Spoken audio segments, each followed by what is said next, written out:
Shalom everyone, I am Priya, a student of the Holy Torah at ACTC Seminary.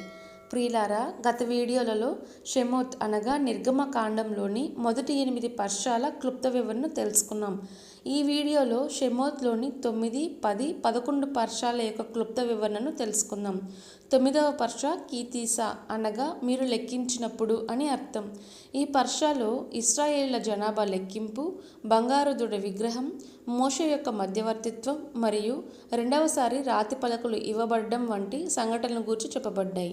ఇవి నిర్గమకాండము 30వ అధ్యాయం 11వ వచనం నుండి 34వ అధ్యాయం 35వ వచనంలో వివరించబడ్డాయి.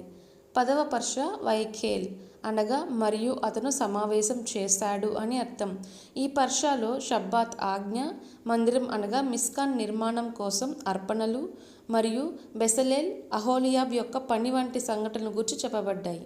ఇవి నిర్గమకాండము 30వ అధ్యాయం 1వ వచనం నుండి 38వ అధ్యాయం 20వ వచనంలో వివరించబడ్డాయి.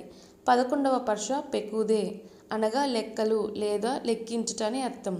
ఈ పర్షాలో మందిరం నిర్మాణం యొక్క లెక్కలు, యాజకుల వస్త్రాల తయారీ మరియు యావే యొక్క మహిమ మందిరంలో నిండడం వంటి సంఘటనల గురించి చెప్పబడ్డాయి.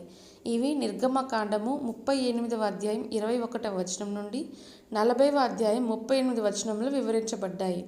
ప్రియులారా, ఈ పర్షాల క్లుప్త వివరణ మీ ఆత్మీయ జీవితముకు ఉపయోగకరంగా ఉంటుందని భావిస్తున్నాము.